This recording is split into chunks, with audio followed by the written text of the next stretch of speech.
Hey everyone, welcome to the training room. My name is Steele, and today we'll be talking about analyzing demos. So there's four main things that you'll be doing when analyzing a demo. The first one would be looking for your mistakes. The second one would be looking for your team mistakes. Third one would be looking at your opponents or just any other team and trying to learn something from them. Take an idea, take a concept, whatever, refine something, steal something. And the fourth would be to anti-strat opponents. So you probably would do the fourth thing the least, which would be anti-stratting.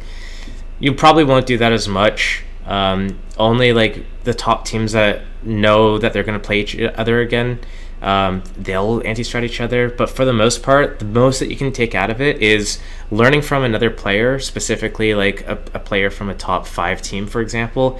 And the other thing is to self-analyze and just look at your own mistakes. So one of the things that you need to really just come to terms with is that when you're doing any sort of demo review, you're going to be trying to use this demo playback tool the most. So to pull this up, you do Shift F2, and you're really going to be hitting that rewind button as much as possible, because you don't want to just watch through the demo once. It doesn't matter if you're watching yourself, watching your team, watching an opponent.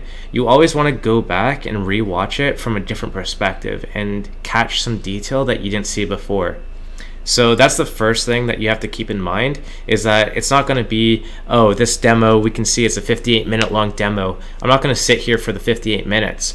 I might be sitting here for twice as long, and that's with skipping through every freeze time. That might be skipping through eco rounds, for example. So first thing, come to terms that you'll be sitting here for a while, going back and rewatching things from different perspectives. So what I'll do is I'll actually play through this, and I'm going to pick out some rounds, and I'm just going to talk about rounds. I'm going to talk about what I see in the rounds. I'm going to explain why I've gone back to rewatch it, and little details that I've picked out that might not mean a lot, but you can start to see that there's a pretty broad impact.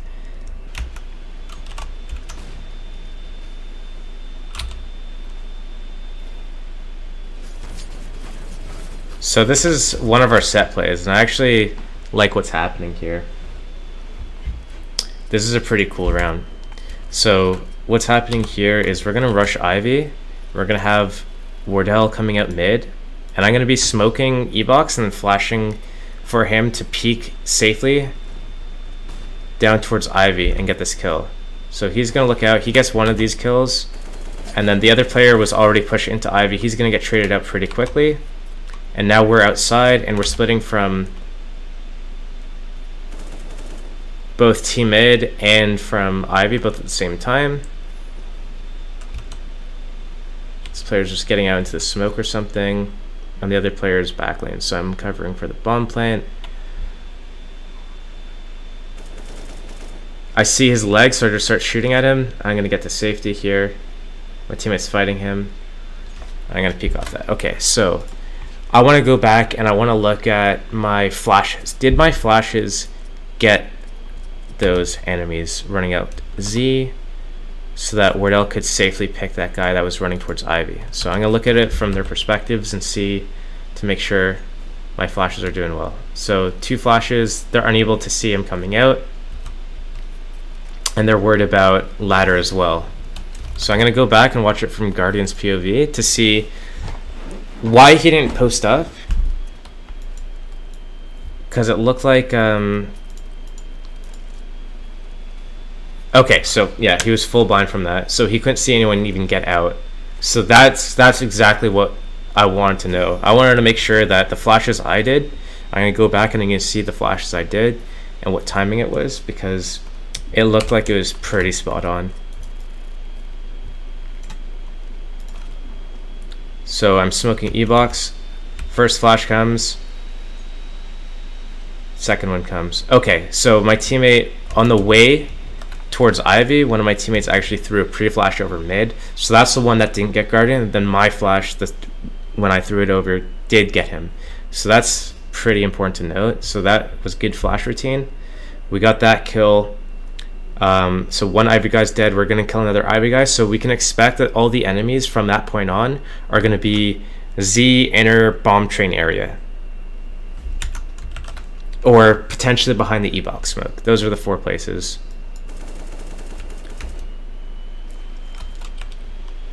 So I'm going to come top 5 train because I know that they have to be Z or under heaven or in heaven or around the bomb train area. If I went, I mean, this is still a pretty good angle to deal with players coming out Z. I don't think it's like that. I don't think it's a bad play, actually. I was just thinking, like, going top trains, like, I'm giving them an opportunity to get, like, a kill on me because I'm pretty, like, exposed up here. But I turn around and I start looking towards ladder flank. I have to cover my teammate who's playing to the bomb and just trust that they're not going to come out ladder at that point. That's spectator, but I definitely didn't see that much of his body in the game. That looks pretty good. I'm happy with that result. I learned enough from that. So they're on another gun round. We're doing another default here. Smoked up lower ramp. I asked for my teammate to flash me through this, just in case Olaf's playing on the other side of the smoke, which he's done before. This is a rematch on train, so I'm looking for that. Olaf is scaled up on flatbed, and I see Guardian. Oh, okay. So when I saw that, I thought that might have been rifling. That was a really bad peek for me. Guardian really fucking owned me there. I'm gonna see what that looked like from his perspective.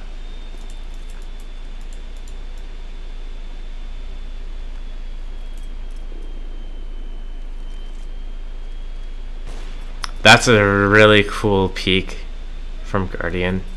And I think that's something that I can show my teammates and share, because I think that's like a really cool thing to do. That looks very difficult. Like, from my perspective, there was no way that I'm able to kill Guardian. So unless I'm sitting there double scoped with an AWP ready for him, I'm probably not getting that kill. So Guardian's gonna get that info, and then instantly he can slide to top oil train to get that pick. And I bet if he jump spotted and saw no one, I bet he would keep jump spotting. I bet he would keep doing the same thing. So that's pretty cool. That's something that I can show my teammates and learn from. We're going to switch over to the next round. Looks like we're still buying here. So I'm going to pre-flash mid, and then I'm going to rebuy. And my hopes was that that might bait them to use some counter utility. If I was able to bait out an incendiary, a smoke, something like that from just a $200 flashbang, then that's pretty good. They didn't bite on it. They're playing 2-inner. They're playing pretty passively here. Looks like we're in ladder room and we're ready to do some sort of outside hit. So I'm gonna smoke Z.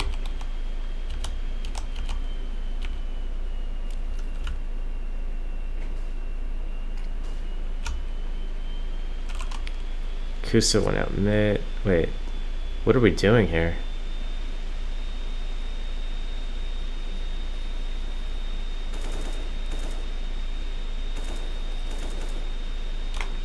I'm not understanding why we seem to be so disjointed on this round. It seems pretty low level. So I'm gonna go back. I don't deserve this kill either. The fact that we won this round is kind of annoying because I don't feel like we deserved it. So I'm gonna look at Kusa's POV.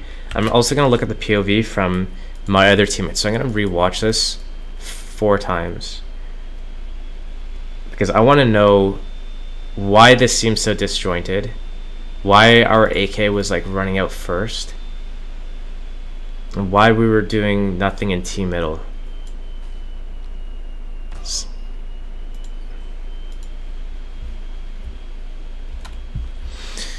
Okay, so he got opt. I want to look from Nico's POV and see if he got the opt kill blind or not. Okay, so because there was an opera there, there's no way Neptune can trade frag with the UMP, so he's going to lurk smoke for himself. And he's going to try to get the AK. And he's going to try to make the next play. So he's going to molly up, flash, and then scale up bomb train. Okay. Seems like an okay reaction from Neptune. I don't think there's like an issue there. I want to look at Nico's point of view and see how easy that kill looked. So nothing happening early.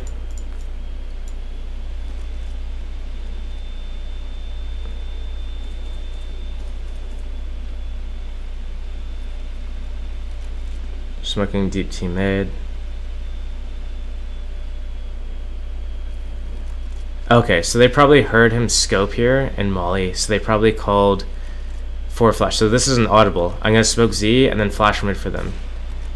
So that seemed like not the greatest timing, but also I can see what happened there. So this is where like having recordings of like TeamSpeak recording or whatever would be really good, because I think what happened there was we thought that the enemy was playing with the op on the ladder wall looking into team middle, which means that there's probably another player near him, maybe like around E-box supporting him, or maybe he's scoping from E-box into ladder room, and then there's another person on the ladder wall looking towards team middle. So what we did was we said, oh, he's close ladder wall, can you flash him for me? So I went to smoke Z and then flash over. So I want to see from both Freakazoid's point of view and from Wardell's point of view what happened there, because I want to know why better like trade peeking wasn't done, or if we could offer more nades or not. So Freakazoid's in the back of mid here. So here comes the smoke deep. We call, okay, so he got mollied, so he can't really push up here because of the molly. I'm smoking Z now. I flashed over mid. I think Freakazoid could have been doing more here. He could have been like mollying sandwich back. He could do a smoke that lands like here, like a lurk smoke, and then using that lurk smoke, maybe he's able to come through it, or maybe he's able to flash through it, or maybe he's able to molly sandwich and then push up Olaf lane. I feel like the fact that I came from smoking from the dumpster and flashing over mid and then coming back and being out before him, it's kind of weird. I'm going to watch this from Wardell's POV, because I feel like if he, unless he was white holes the whole time holding them, okay, he was holding the inner push the whole time, so we don't need to talk about that. So that just looked really weird. We thought that they were close ladder, and we were just pretty disjointed here. The fact that we got these kills, to be honest, is pretty lucky. I feel like we shouldn't have won this round. So I got that guy because he's just spamming at ladder, and it seems like FaZe's setup is really bad. First of all, they have 2 inner, so they had 0 control of outside. They didn't have anyone close ladder, they didn't have anyone close mid, and they had 0 control of Ivy all at the same time. So that's like one thing that's really bad from them, is that they had only 3 outside, and they didn't have control of anything, and they were faking control of team middle without knowing what our setup was at all. So that seems really bad.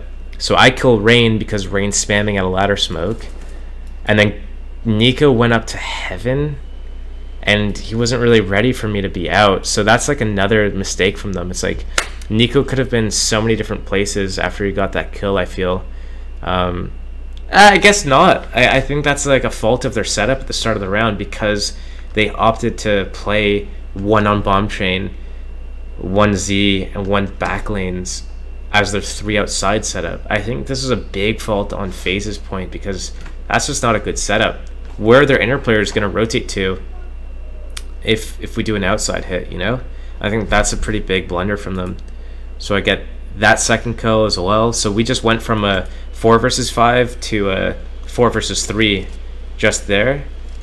So I remember I jumped here because I was going to go for the bomb, and then this guy just peeked out at me, and I was so scared I wasn't going to get that. I actually got really lucky that Adren didn't kill me.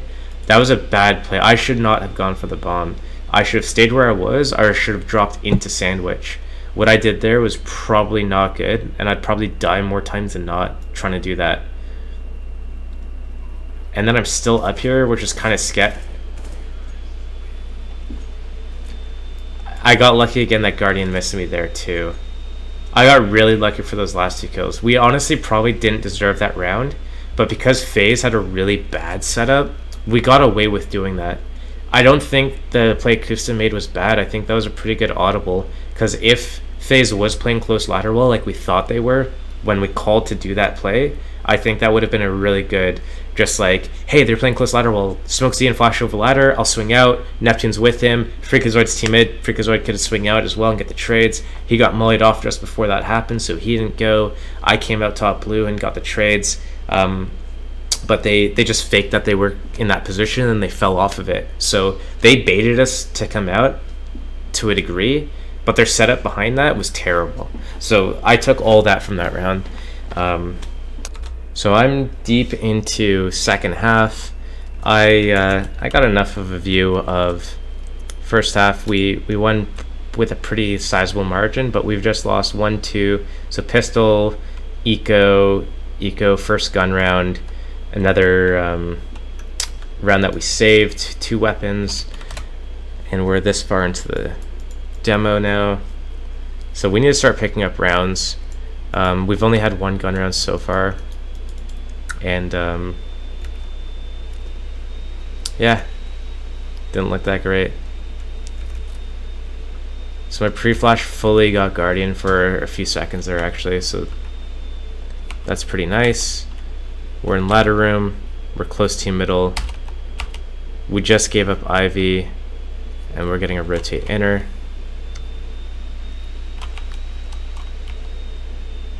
So they just mollied upper, so I'm probably safe from this position for a few seconds, and my teammates come in to watch it. Boom, we have the setup. Okay, I'm gonna watch from Neptune's point of view to see if he could have backed out of there or done something differently, because it seemed like that battle went on for a while, and I saw him changing guns there when he died. I want to make sure that he was out of ammo when he tried to change guns, and there's no way that he could have done anything else. So we know that they're top ladder in their brown holes area because they mollied upper.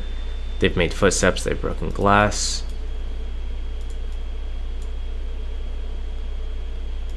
So Neptune's holding here.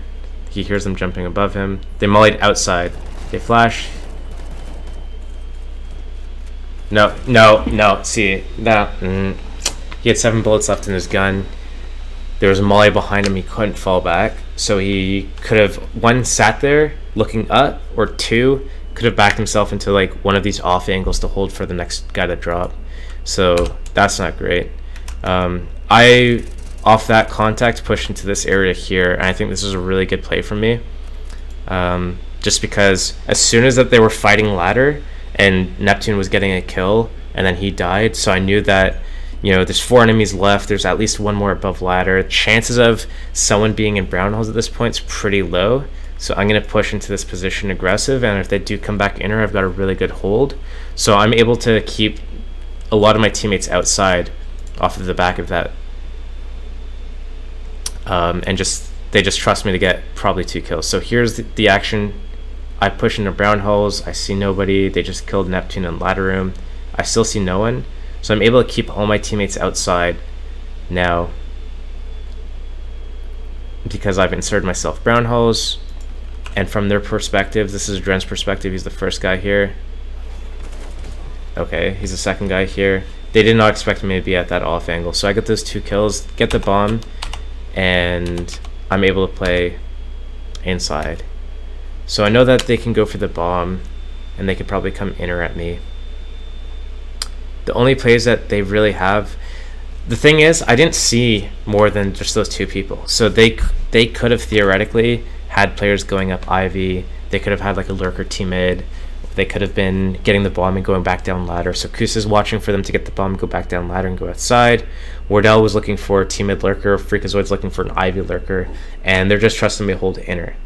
And I think that this probably makes sense, the most sense out of anything, because 1, I gave up brown holes already, so to rotate a second guy inner would just be kind of like weird. 2, the more you move around in the map, especially during like the mid-round area, the more chance you have to get timing, and you don't really want to get timing. Timing is like the worst thing that you can have happen. So what's gonna happen here? So I hear the flashes, They grab the bomb, and it looks like they're coming back to ladder. Kusta gets one and dies, and then the last guy's out ladder, and he doesn't really have time. He has to force the bomb plant, so we're gonna get that kill. So I think that's pretty good. Maybe Kusa could have been they could have been out Ivy, so he can't be like, he can't be somewhere else. Where could he have been? He could be at this angle here. I think this angle could have been decent because he could hide behind the E-box for a second, and then maybe Wardell could move up from this position to swing on it or something like that. Maybe he could have been closer to this angle instead of this farther angle, which gives him a harder shot. But he was able to convert one round. I feel like that was a pretty well played round all around, to be honest.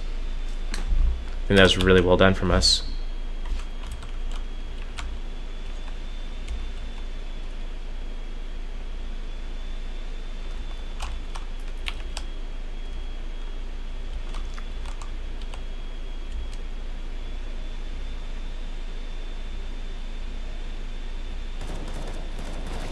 Well played. Oh my god. Oh god. That round is over.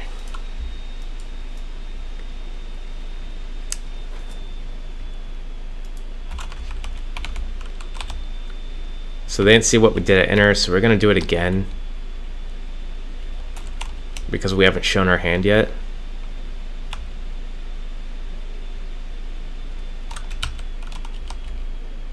I'm gonna walk away from lower because my teammate has brown hulls. He gets that kill.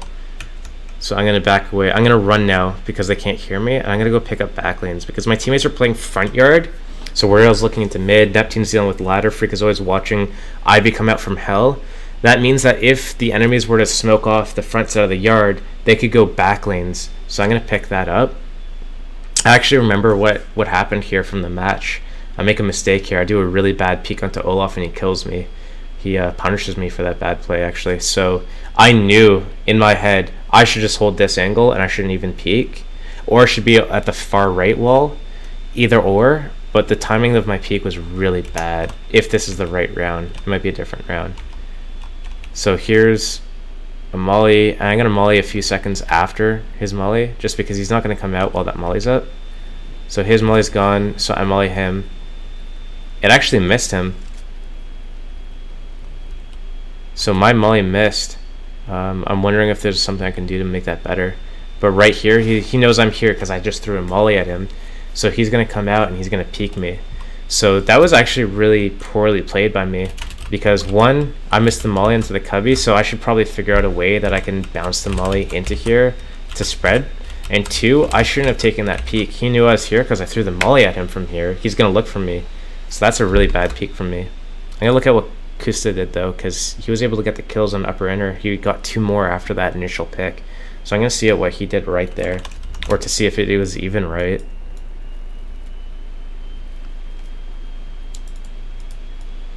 So he peeks up. He's going to get the first call on Nico. Oh, Nico just, or Rain, he just jumped off. That was pretty dumb of him. So I think what FaZe is thinking right now, after Kusta got that kill, was that he's pushed upper inner, they're brown hulls. So they're going to do one of two things. One, they're going to keep this player at brown hulls and play 4 people outside. Or two, they're going to rotate him off of that area. They're going to play like 1 inner or something like that, and then play outside. So FaZe, they want to keep Olaf Meister at Ivy, and he's going to do smoke and molly when his teammates are closer to inner, and then FaZe is going to try to do some sort of inner hit off the back of Olaf's fake, hoping that we play 4 people outside off of Olaf's fake, and that they would be able to take that duel against Kusta, kill him, and then be able to take the inner bomb site. So Olaf's about to do his nades because Nico and Guardian are close to inner now. So here comes Olaf nades. So he smokes. He's mollying. They're grouped. They're about to walk in. And Kusta's scoped in. So they have to come to his crosshair. Theoretically, they could jump over his crosshair. but it's like very rare. The other thing is they could like jump over the railing, but that's also really risky because he could be looking at it, or they could have people. You don't want to be like caught like jumping through the air. So he gets this first kill, which is pretty big. Instantly, he's gonna flash lower. Interesting. So he flashed lower. They think that he's backed off, but he's actually gonna re-aggress this, which is kind of grimy, and people don't really consider that. So he's able to get that second kill into Guardian, which is pretty. It was a pretty smart little like fake around there because he flashed lower and came back and repeaked upper. But because he didn't instantly repeak upper, they're not going to expect that because it's like a pretty risky play. So it's something that's like really random and unexpected. So I think he played that really well actually. It was a fun round to watch because I saw myself make a really bad mistake. And I knew like when I was doing it, I'm like, no, this is the wrong thing. What am I doing? But it's good to be able to just like look at that and see like this is a mistake and this is clearly obviously why. My nade didn't actually do any damage to him there. That's not good. So I knew that they were about to do some sort of like inner thing on me, I feel, just because my teammates have so much control of team middle. At ladder, at Ivy there's nothing, so I know it's gonna be an inner exec.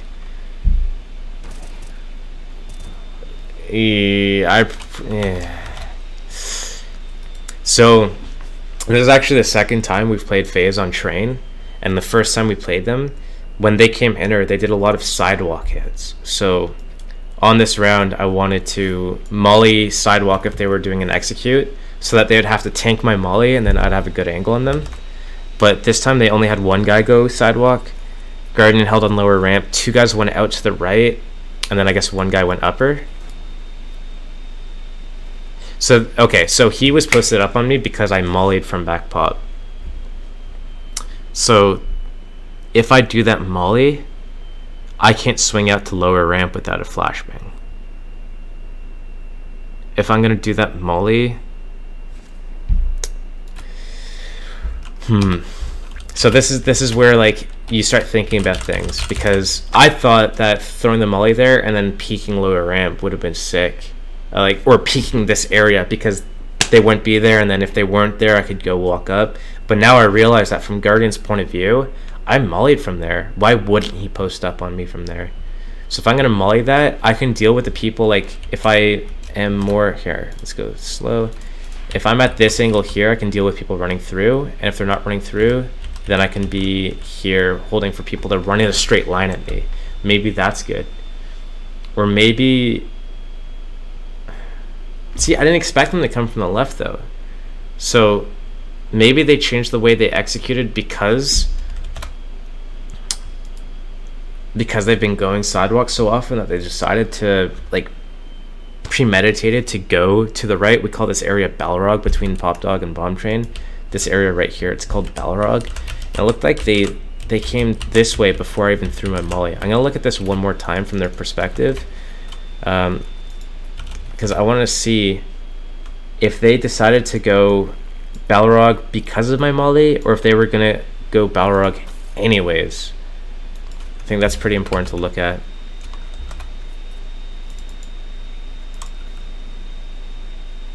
So they actually jumped down with the mollies. So 1, 2, 3, 4. So Nico was already committing down, and Olaf was... So Olaf and Nico, I'm going to watch from their perspectives. So Olaf actually came out to the right, and he actually didn't even like consider anyone being spools or flatbed or mid bomb. He actually didn't consider any of those options, which is kind of weird to me. So maybe they had a feeling that I was playing it a certain way, and they tried to like hard counter me. Let's see. So he saw the molly from back pop, and then he went to go swing on that. But he didn't even like consider spools or flatbed or mid bomb or anything like that as potential angles for someone to be at. That's not good from him. That's actually like really risky. And then Nico was the first guy down. So I think Nico's the guy that commits into me. So they're about to call hear the smokes, and they just drop down with the flash. and he has to run a straight line, 50 damage to him. He's running in a straight line at me, so I know that that molly play was good because he had to run in a straight line, tanking molly, and he has to hold W. He can't strafe at me. There's no way to strafe, and if you're not strafing, then it's hard to counter strafe to get that kill. So running a straight line, that's good. Which means that that play that I did wasn't half bad. Two things that can make it better. One, don't peek into lower ramp and get killed by guarding because he knows that I'm going to be there. And two, maybe if I have a player that's like flatbed or mid bomb, like here, where could they be? So maybe like this angle could be good or something, or maybe spools. Maybe this position could be good, or maybe because I just don't want them to run up this way on me. So maybe if I had a teammate waiting back here, and then I do that molly, and then if I'm dealing with that, the only place they can come from is if they run up this way. My teammate can just pivot around like that, or the other side is that way.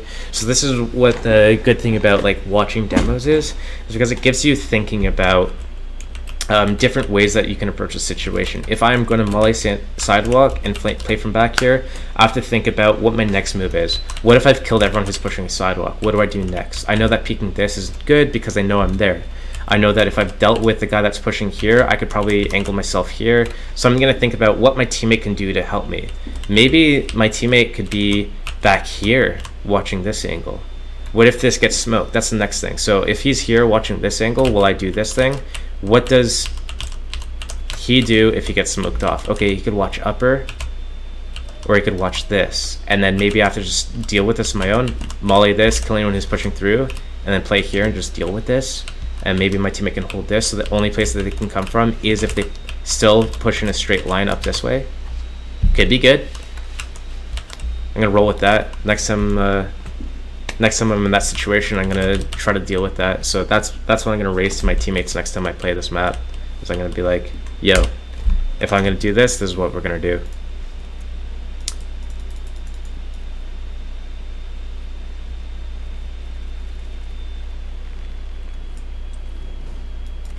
So here we're actually putting an op at inner. So I'm gonna play outside. I see them doing an outside hit. Two of my teammates got entry'd. Ooh. That was a bad smoke for me. My smoke's supposed to be giving me a nice shield there so that people can't see me if they come out here. And then I can peek behind it from camera to peek towards the ladder.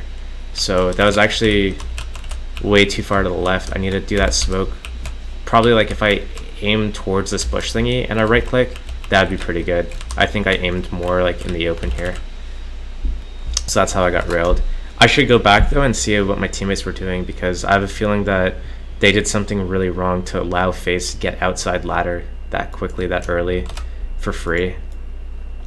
So I'm gonna look at both my teammates' points of view that were there, and I know that my third teammate outside with me was in hell. So here's one, and here's two. So they hear them. Okay, so Freakazoid gets blinded and gets owned. They heard them, but it looked like it was just a flash poppy thing. It didn't look like there were any smokes thrown over from spawn. It looked like it was just pop out. But still, feels like they should have heard the footsteps or something and then been able to smoke ladder. Maybe Freakazoid was could have been able to like jiggle it or something. Because if Freak's jiggling it, say Freak's here and he's like jiggling like that, and he sees them, he could still hide here pretty safe. And they can't get out to kill him. They'd have to like maybe drop a molly at him and flash him out where he could just smoke himself. And if they wanted to like swing out to kill him, that they'd have to run into Neptune as well. And then like when they run into Neptune, then he can peek again. Or like he could jiggle, spot them, and then throw smoke over or molly or something like that. That would land there. So I feel like that wasn't well played because we should hear them. We should 100% hear them coming down. Saw one team mid. We heard them. Pull out a molly and a molly ladder. Nope, too late.